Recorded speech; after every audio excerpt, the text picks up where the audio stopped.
This is the theBreaker.news podcast for the week of October 19th, 2025.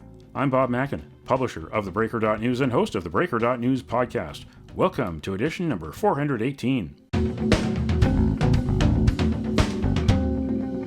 The Breaker is your source for news, opinion, and analysis about British Columbia issues, institutions, and influencers.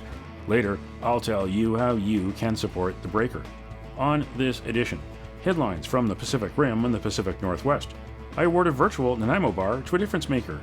And on the Big Deal feature, the MMA Panel returns for the third quarter of 2025, with Mario Canseco of Research Co. and Andy Yan of the Simon Fraser University City Program.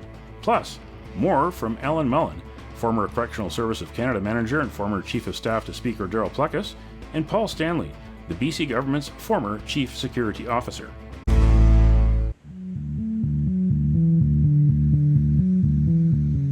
This is the Big Deal feature on the theBreaker.news podcast. So here we are at Apollo's and Commercial Drive. This is the MMA Panel on the theBreaker.news podcast. And of course, go Mariners. Fred ends up, seize the moment.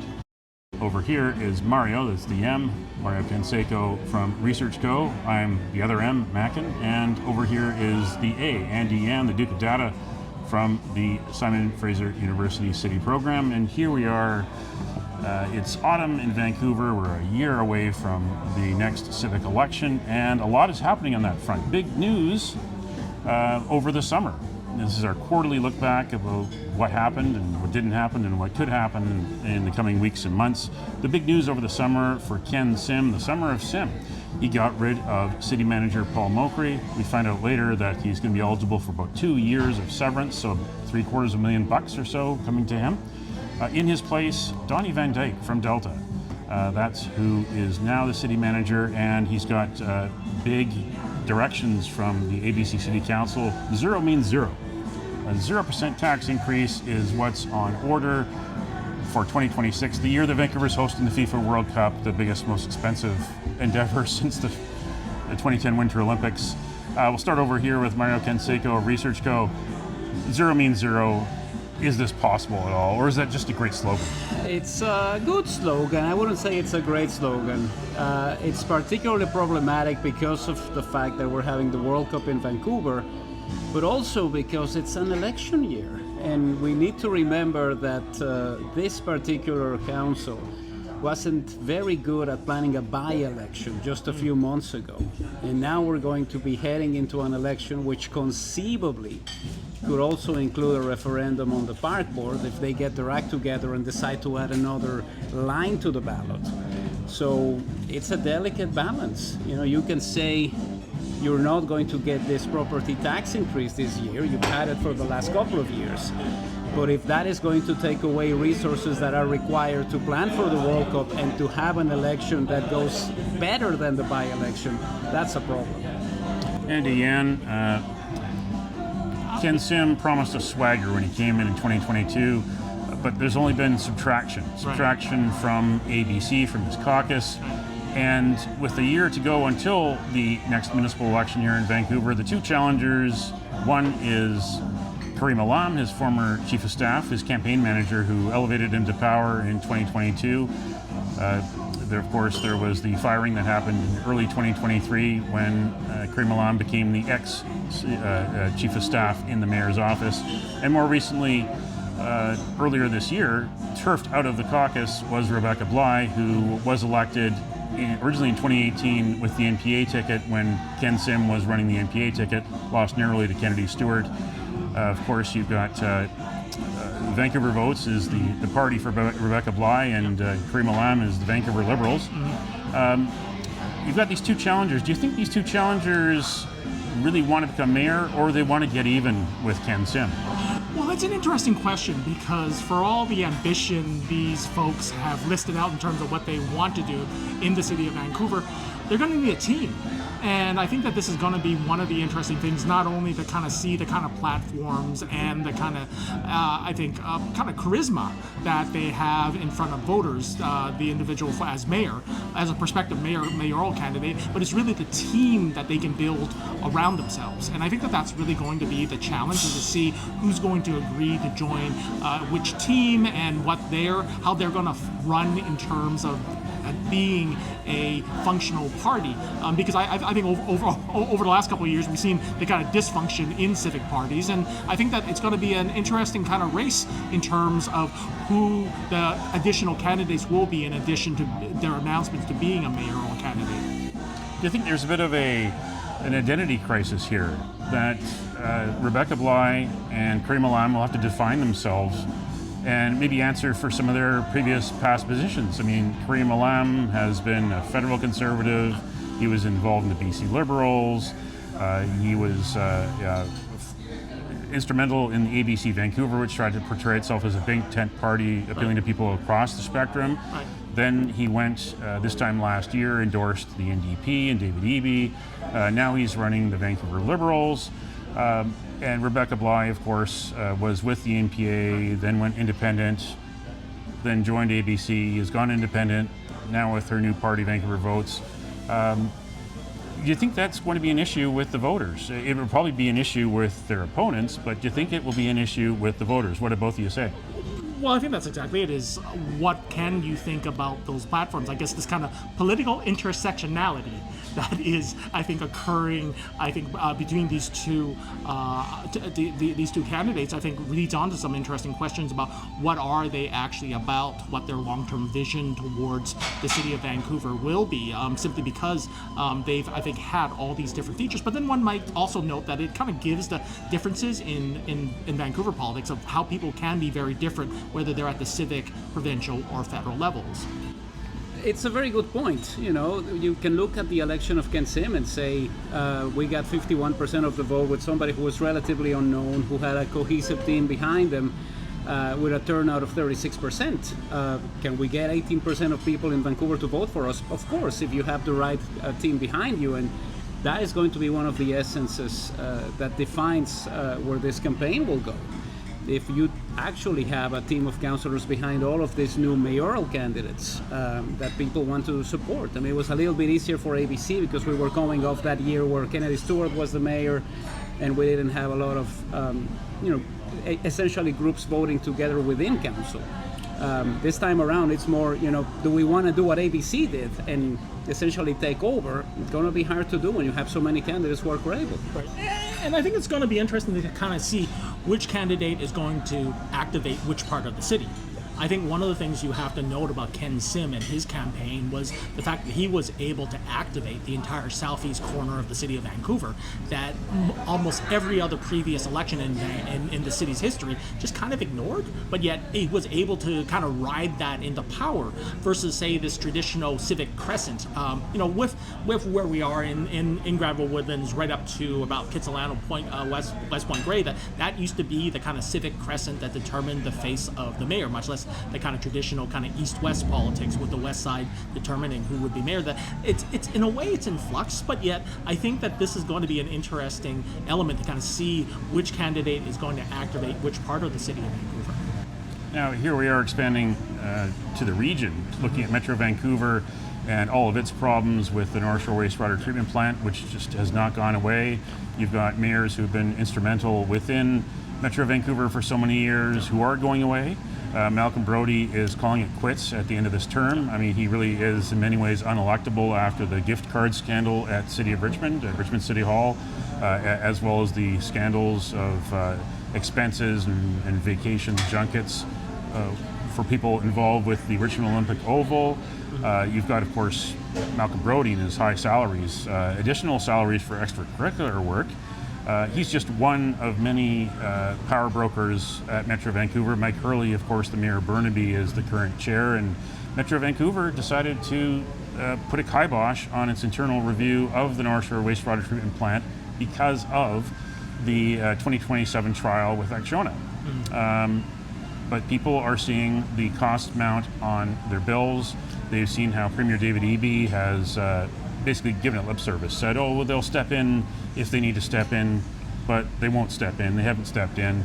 They're stepping away from it. And do you think that this time next year, will voters go to the polls and perhaps even have a throw the bums out movement, especially on the North Shore, where there's been a bit of a lack of political leadership in taking charge of this very large expenditure, which should have been finished in 2020, which should have cost $700 million, but is on its way to $4 billion for 2030.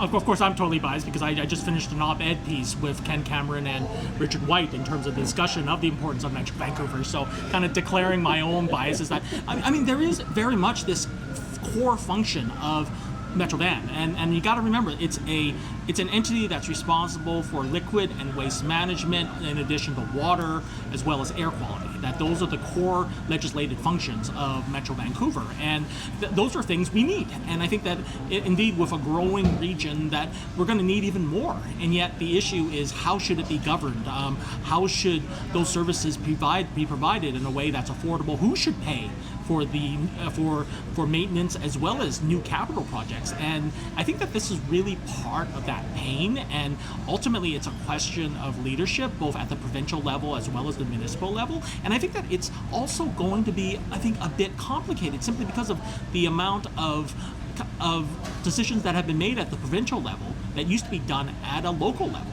And really now you can make all these orders, but ultimately who pays the bills?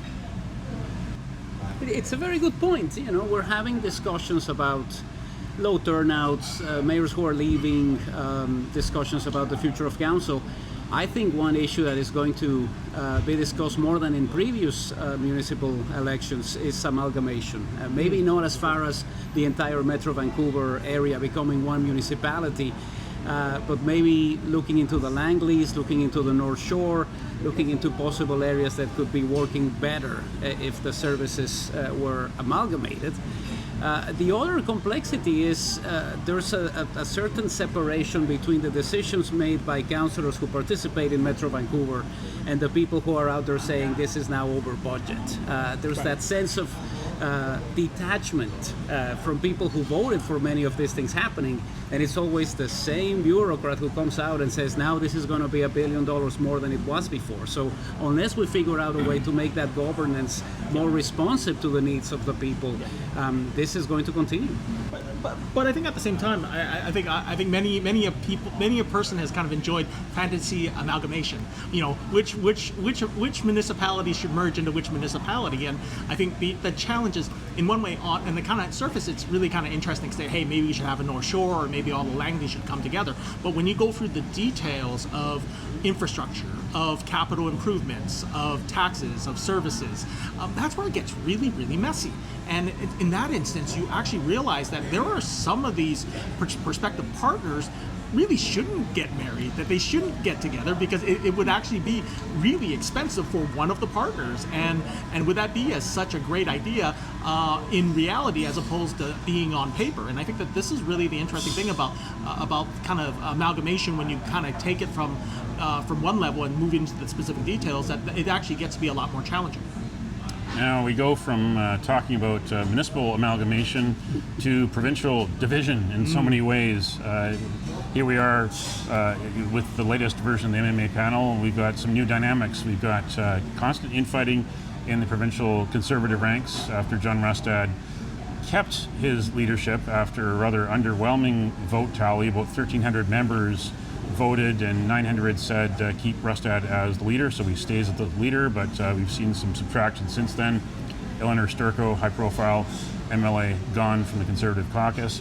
Then on the other end of the spectrum, the BC Greens. Emily Lowen is their new leader, but she doesn't have a seat in the legislature, but they do boast well over 3,000 votes for her. So you know, she's more popular among the Greens than John Rustad is among the Conservatives right now. And at the same time, I think there is going to be some questions about David Eby's leadership. You know, there's a party convention coming up, and there's some dissent among some in caucus, very quiet. There's the environmental wing, which isn't happy that Eby's become a cheerleader for LNG, and there's still a lot of industrial workers unhappy that they decided to buy ferries from China. And of course, we're sitting here right now. It's October 15th, and unless something changes radically in the next few days, unless Vince Reddy suddenly comes along with his cape to save the day, the BCGEU strike will continue. Liquor stores, cannabis stores are the big revenue generator for the province, and they're affected heavily. So where do you think it's going for David Eby? Who has the best outlook in the coming weeks and months, maybe even year, among these three political leaders? Should David Eby be worried that the dissent that has befallen the Conservatives will visit the NDP ranks? Well, I mean, it's one of those things that I don't think for now, but then of course it goes into how most of our governing entities, or who's in power right now, is in one way there because of the weakness of their opposition. It's not necessarily the strength of their, strictly all about the strength of their governance and their policies, but it's actually the weakness of their opposition and the lack of an alternative. And I think that that's really going to be the interesting thing to watch, is that should there ever be a alternative to the NDP, you kind of wonder what would happen to David Eby, because they're just really, simply because of just how uneven the discontent is across the province. That, I mean, what's happening in, say, Vancouver is a lot different from, say, what's happening in Surrey or the Fraser Valley. And I think that this is really going to be interesting to kind of watch for the NDP, because it's not only, say, the Lower Mainland, but it's really Vancouver Island that has several seats for them to kind of see whether they're able to maintain it. But I mean, similarly with the Greens, I wonder if it might be also part of a generational change. Like if you look at really look at the new Green leader, she's a new generation. Like she is like, I don't even say she's not a millennial. She's a Gen Y. I mean, she's even after the millennials, and I think that really marks perhaps a turning point, a possible turning point in BC politics, really of generational change. And I think where it's going to go, I think it's ambiguous, but yet at the same time, it's also one of just really all these factors federally, globally, that I think is making, a level of just uncertainty for everyone. Yeah, Mario Canseco, here we are, basically a year since the 2024 election. Research Co. was for many months before and has for many months since seen the big three double-digit issues. Really very little movement there. They're still on top of British Columbians' minds. They're still unsolved. Housing, poverty, homeless, economy, jobs, and healthcare. Those three, they might change position every once in a while, but go up and down, titch here or titch there, but it's really been the same. And we're not seeing David Eby fast enough solve those problems, and we're also not seeing the opposition come forward with viable solutions to really push the envelope. Here we are, it's almost been a year of nothing in many ways. Well, I think the big difference is the level of organization from the opposition. You look back at the late 1990s with unemployment rising, as it is right now, with labor disputes, as we have them right now, with people concerned about inflation and the cost of life, as we are right now. The Conservatives should be significantly ahead of the NDP. But I think it's become pretty clear that John Rostad is not Gordon Campbell. He hasn't been able to recover the rapport with voters that he lost during the televised debate. His numbers haven't been the same since. There's been a complexity in trying to connect with voters, particularly voters age 55 and over, who seem to be not overly satisfied with what the NDP is doing under David Eby, but not ready for the change that the Conservatives need from voters. I think that is the biggest difference at this particular stage. Your over 55 voter used to be a BC Liberal. It is now a BC NDP voter who is going to need a lot of coaxing to come back into the fold. But I think what's interesting about the liberal, or the conservative liberal, or whatever they call themselves now, the Conservatives, is that really it's actually how hard it's been for them to pierce the suburban urban vote. Yeah. Like that, I think that when it comes to the BC Conservatives, they very much do cover the kind of rural, the northern areas of the province. But when it comes to the kind of vote-rich, seat-rich, urban and suburban areas, they're not able to pierce that yet. And I think that that's really, one to kind of see whether they're able to do that or not. We're gone with Thanksgiving, looking forward to Halloween, a spooky time of the year. And a lot of spooky things have happened federally in recent months. Of course, the rise of Mark Carney and the decline of Justin Trudeau. Of course, if you think his new romance with Katy Perry's a decline, well, we can debate that some other time. A lot of people would be quite happy for him for that. But in that spirit, trick or treat, we got to look at some of the main leaders of the federal parties. Pierre Poilievre is back in the House of Commons. Of course, he lost his seat to Bruce Fanjoy on election night, but campaigned throughout the summer in Alberta, and he's back in the House of Commons as the opposition leader, as an Alberta MP. What do you think of his fortunes? Is it trick or treat for Pierre Poilievre at this time and in the months to come through 2026? The treat is that he's got a seat in the House again. We saw the numbers really dropping when he wasn't in the House, people not paying attention to the Conservatives or to him as the leader. I think there's a bit of unfinished business when it comes to making sure that the voters who looked at them very seriously when they compare them to Justin Trudeau can do the same thing when they compare him to Mark Carney. Looking at the over 55 vote, solidly behind the Liberals, there's a lot of dissatisfaction with the housing file, and I think that's going to help them with the younger crowd. And the 35 to 54-year-old voter more likely to be worried about the economy and jobs. If that group starts to look at the Conservatives as a better option for the finances of the country, then the Conservatives can climb back to the place they had for most of 2024. Pierre Poilievre, trick or treat for him from your standpoint?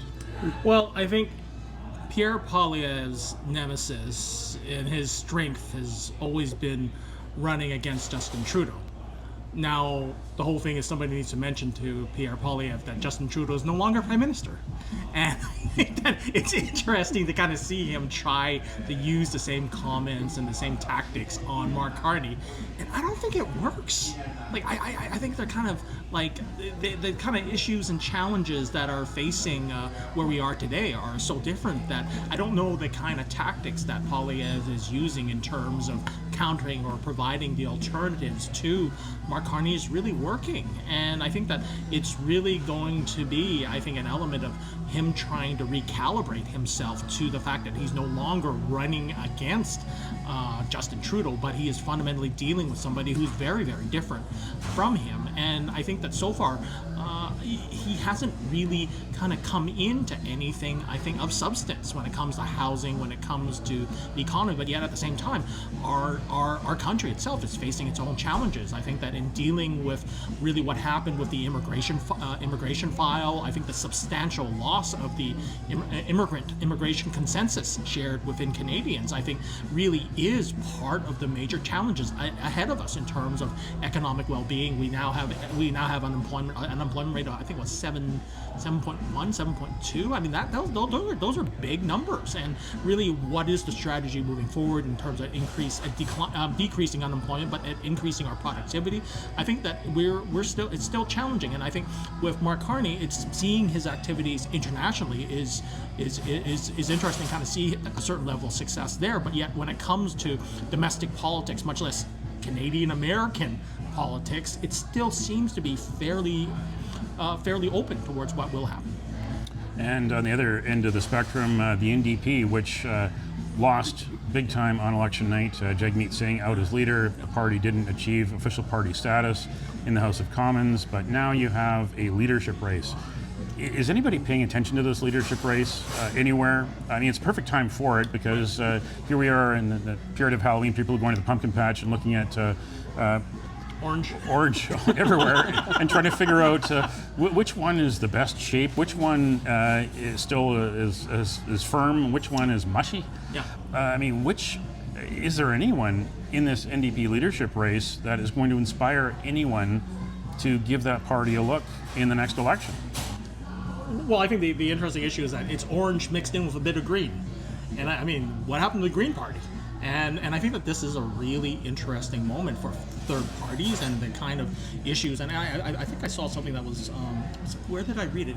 It's really dealing with the kind of uncertainties moving forward, that there's a tendency to kind of polarize, and that third and fourth parties really struggle in that type of environment. So it's not only the NDP but also the Greens in terms of who they are, where they are. And I think that, on a federal level, I think that especially with what's happening in terms of Trump, I think that this is really not a conducive environment for the NDP or the Greens, and yet they seem themselves. I kind of wonder, are they still even around? And Mario Canseco, as we close out this edition of the MMA panel, trick or treat, best for last, Mark Carney. Mr. Elbows Up, earlier in the year, he was going to save Canada because Donald Trump wanted to take us and break us, and here we have actually a rather cordial relationship between Carney and Trump, two guys that know their way around the real estate business. Is it trick or is it treat for Mark Carney? I think the trick was the way in which this was portrayed during the campaign. Now we're finding out that it's very complicated to try to maintain that same level of discussion when it comes to all things Trump. There's a significant decrease in the proportion of Canadians who are still worried about whatever Trump is going to do. I think we've hit that stage, kind of like the mid-season in hockey, when you kind of know that the team isn't going to make it and you're just going to watch the games if you have an opportunity. We're only, 6, 7, 8 months into the Trump presidency right now. It's going to take another 3 years, more than 3 years, depending on how the situation unfolds.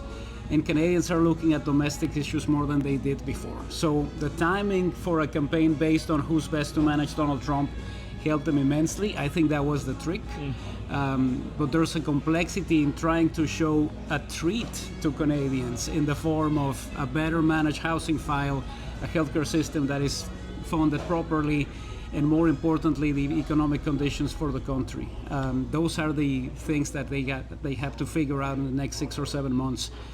Because people have gotten used to dealing with Trump.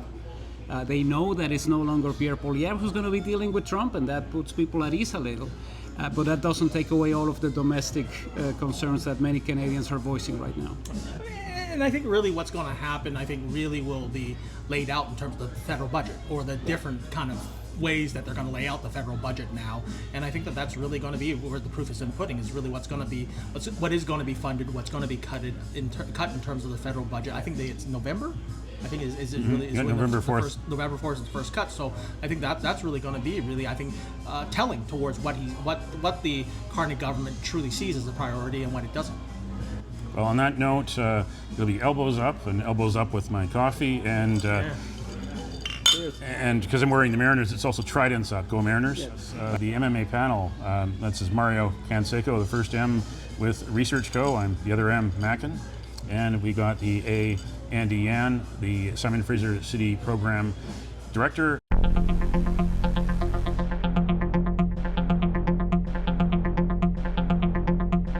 Alan Mullen is the former Chief of Staff to Darryl Pluckus, who was the Speaker of the Legislature from 2017 to 2020. And Paul Stanley is the former Chief Security Officer for the British Columbia government from 2017 to 2022. 2025, political violence is one of the major talking points, mostly happening in the United States, of course. One incident that happened on October 5th, close to home, just across the border, hasn't got much attention, but someone broke into the Washington State Capitol, went on a rampage, tore down flags, toppled statues, lit fires. He was arrested, which is the good news. But the fact that someone would be able to break into the seat of government in Washington State, so close to British Columbia, must be a concern for anyone who operates these important buildings. Paul, what do you think about that incident? And do you think that the BC legislature is properly secured as it is to prevent someone from doing the same thing? $64,000 question, Bob. Violence in any form is never appropriate, never, because we live in a democracy. And the whole idea is, if you have a difference of opinion, you voice it in a political way. You voice it in a democratic way, and you enable discussion to happen and to take place. But you know, the one thing that I will go back to is that not everyone thinks that way. And of course, if you've got someone who has an ideation and they want to make a statement, they have to do something physical in order to impress everybody that they mean business. We've had this a lot in this province. Certainly my office ran a team along with help from the police and the sheriffs to look at threats made to the government and to government employees, and they were many. Now, many of them are simply people making a statement out loud, using social media, all that kind of thing to voice their discomfort, to voice their opposition. But nevertheless, there are those that will step forward. Case in fact, Bonnie Henry during the COVID crisis. She was like her, don't like her. It doesn't matter. She was doing an amazing job that John Horgan gave her to do in a very, very tough situation, helped by Adrian Dix, but nevertheless, she was front and center every single day. Now, she ended up with an RCMP protection detail because some people decided they didn't like her and they offered threats of violence. That's wrong. And to break into it's the January 6th all over again. It's happened in most democratic environments over the years. Do we believe that the legislature is adequately protected? You know, my professional paranoia says, if I want it adequately protected, it's a fortress and you don't get in. But that's not how it works, because you have to give the ability to the people to come to the people's house in order to do the business of government. And so there's always a compromise. And whenever you have that compromise, you have risk. Now you fill it by using layers of support. You put cadres of different items together that enable you to fill those gaps effectively and provide so many means of deterrence that people do not get to do what they want to do. One of them is the building itself.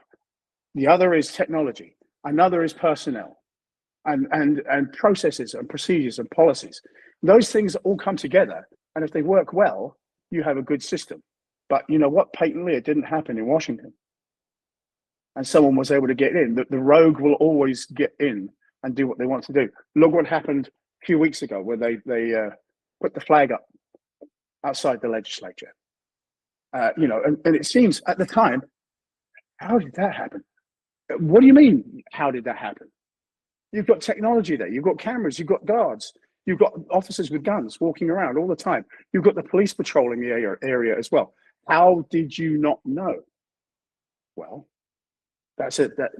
That's what happens. But in a democracy, unless you want to shut it all down and put razor wire around it, Bob, you're going to get compromised. Number of cyber breaches over the years, but you know, that protest banner, that was back in August, and that was a security breach as well. And as Paul said, like, how does that happen? But to your point, and it's a very good one, when you have that many people, you know, whether it's at the cabinet offices downtown Vancouver or whether it's at the BC legislature, you know, it creates a distraction. And you'll recall back when I was in the speaker's office at the legislature, we had a number of protests that went really quite nasty, where there were lighting fires and, you know, spitting on members as they were going in. That's not okay. And we're seeing it more and more and more. And sometimes it's politically motivated. And then sometimes it's just, it's a vehicle for those high tensions, you know, high emotions, as you just referenced, Bob. Look, we've seen not that long ago, the former speaker of the Minnesota legislature assassinated. You know, the Charlie Kirk murder was politically based as well to a degree. We're seeing Washington. You know, I know, because I've spoken to many ministers and even members for that matter, who are really quite concerned about that.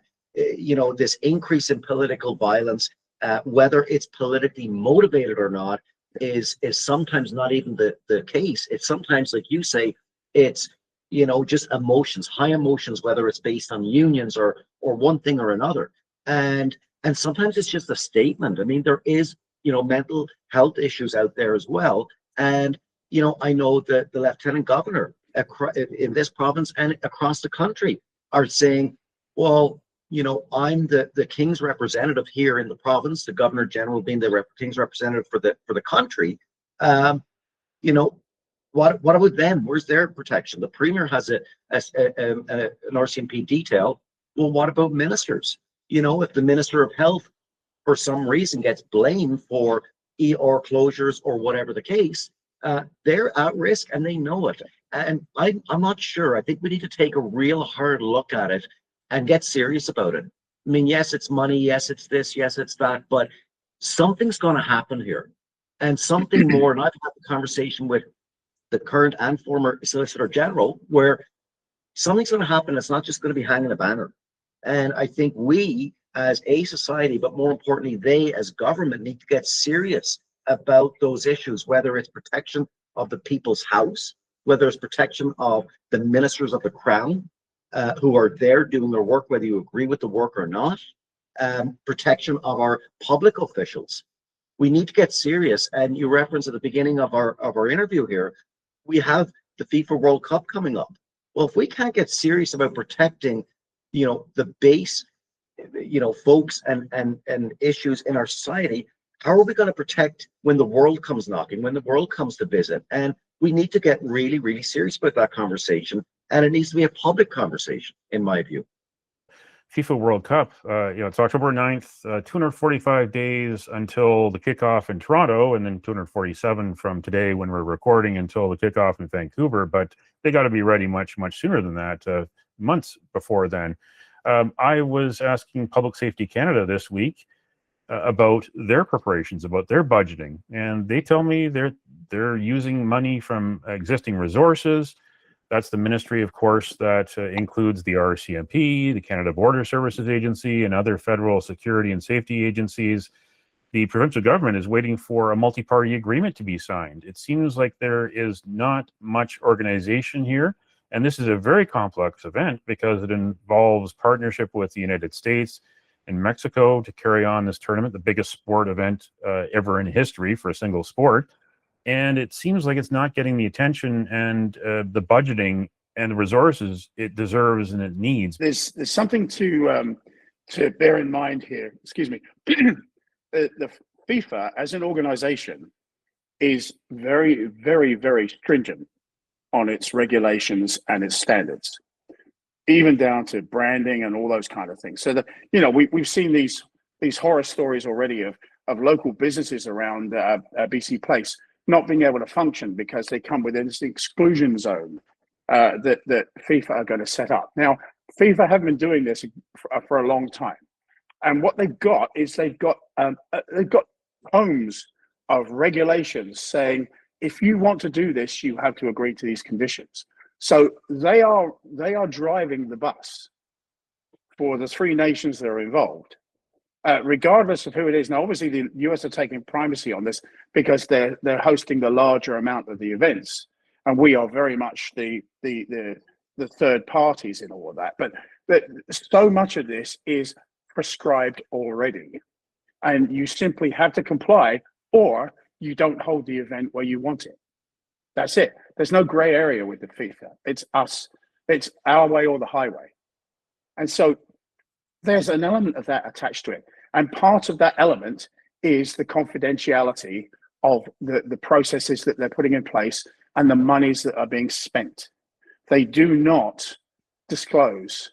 And I know, Bob, that you've spent a career trying to find out those kind of things from all manner of different sources with some great success, I might add. But at the same time, FIFA are a closed book. Now, when it comes down to us at the provincial level, at the municipal level, taking this seriously, yes, obviously everyone needs to be. They need to be involved in it, and they have to have their own pace in order. Now, the budgets for the various organizations, I happen to be friends with a number of people who are involved in the committee for preparation, and it's coming together in the various guises. It's just not, as I understand it, at this moment, a cohesive budget. But when it gets presented to FIFA and we say, this is what we are doing in Canada, they will look at it and they will agree yes or no. And they will say whether or not we have done enough. And it's up to the various entities, be it the police officers, the police agencies having jurisdiction, be it CSIS, the provincial government, transport, TransLink, everybody else has got to put all of their individual budgets in. BC Place, same thing. All of it's got to go together, be put together, and then FIFA give the yes or no on it. That's how I understand it works. It's very tight. I wonder if there is any political aspect to this, because during the lead up to the Vancouver 2010 Olympics, the original bid book had the lowball number, $175 million, and that was presented after 9/11. And people, once they saw that number, said, is that going to be enough for such a complex event? And then, of course, it became a storyline on its own, quite a political controversy, and eventually the number was set at $900 million to bring in thousands of police officers and soldiers from across Canada. I jest about this, but look what happened in the UN the other day. The president visited, the escalator stopped, and then he couldn't get his teleprompter working. Those are the things that grab the highlights, and yet nobody got hurt. No, nobody went to jail. Nobody needed first aid. This will be a huge event where, if anything happens, it will be so devastating to us that we cannot afford to take the risk. And so contingencies have to be put in place. They really do. And I've got my fingers crossed and everything else crossed that we're going to have a great tournament. I'm really looking forward to it. But it's going to be. I'm glad I'm retired. I'm with you, Bob. I think the government needs to have the public conversation. They owe it to the public. They owe it to everybody to have an open and transparent discussion. Because as you mentioned, in 2010, went from 175 to almost $1 billion, and obviously they're always reluctant because there's opposition. There's people for the tournament and people against the tournament. But the bottom line is, it's not good enough to do it, just before the tournament or even afterwards and say, oh, look, it ballooned to $1 billion or $1.5 billion for security because we had to appease FIFA, like Paul referenced. So I think that conversation needs to happen. I think it needs to happen now because the public wants to know. And at the end of the day, it's the public's money, isn't it? So I'm with you. I hope the conversation starts, and I hope it starts soon.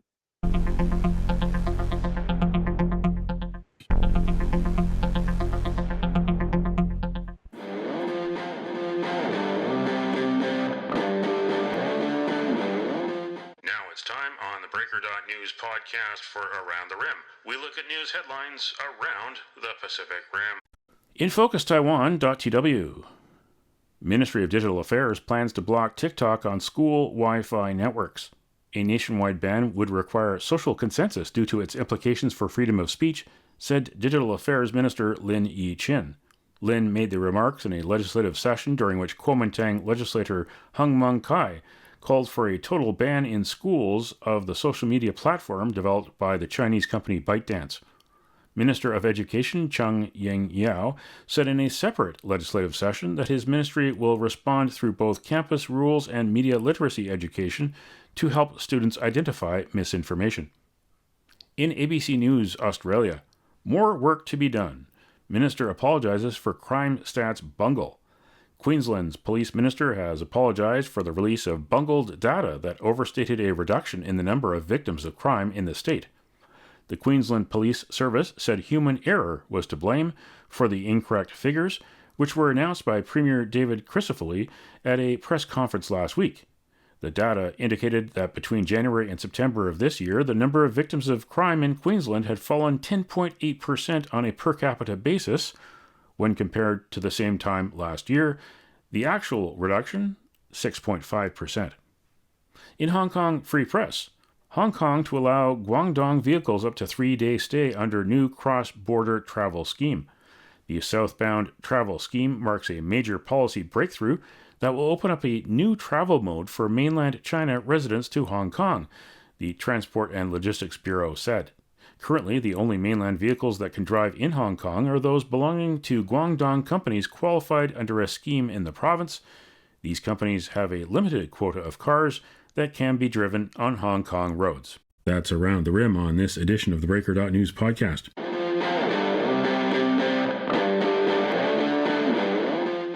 it's time on the Breaker.news podcast for Cascadia Calling. We look at news headlines around the Pacific Northwest. In Willamette Week, documents allege a federal agent at Portland ICE threatened to shoot an ambulance driver. Feds delayed medics who had come to pick up an injured protester. Then, according to confidential incident reports, the agents became aggressive. The two reports, filed by different medical workers, mirror each other's accounts and are consistent with publicly available audio recordings of emergency medical services radio communications, as well as 911 calls and dispatch reports obtained under public records law. In the Salish Current, local television station broadcast news, views, community. One of the earliest cable networks in the country was built, neighborhood by neighborhood, by a Bellingham television pioneer. Rogan Jones envisioned 1953 launched KVOS as a Bellingham TV station, but a lack of sufficient ad revenue soon turned his thoughts northward. In 2010, the last Bellingham staff members, by then fewer than 24, were laid off, and the station moved studios and offices to Seattle. In December 2023, KVOS switched its programming to the Spanish-language Univision network. And check out theBreaker.news and bobmackin.substack.com for the stories behind these headlines.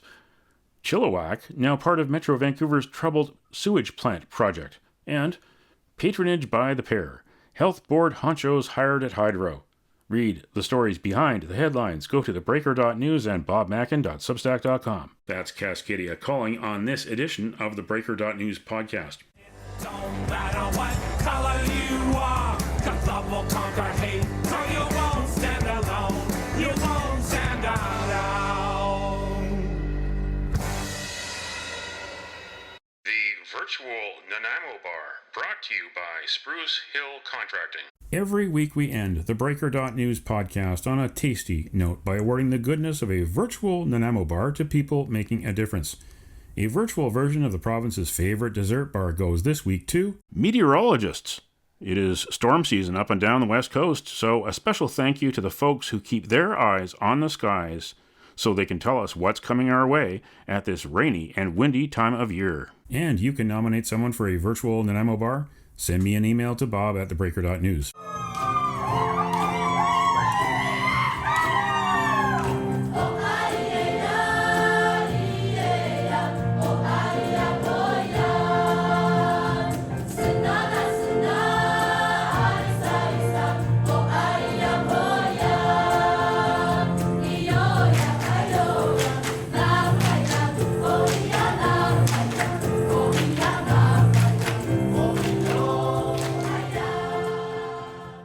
That's it for the Breaker.news podcast for the week of October 19th, 2025. I'm Bob Mackin. Thanks for joining me. Did you know that on the 19th of October in 1864, the St. Albans raid in Vermont, Confederate soldiers pulled off a robbery of 3 banks and escaped to Canada? It was the northernmost land action of the American Civil War. Now you know. Send me your feedback. Send me your story ideas to bob@theBreaker.news. Bookmark theBreaker.news. You can also find us at theBreaker.ca. And introducing bobmackin.substack.com. Visit me there too. Sign up for the free email newsletter and get updates to your inbox, or follow The Breaker News for news as it happens on X, formerly Twitter.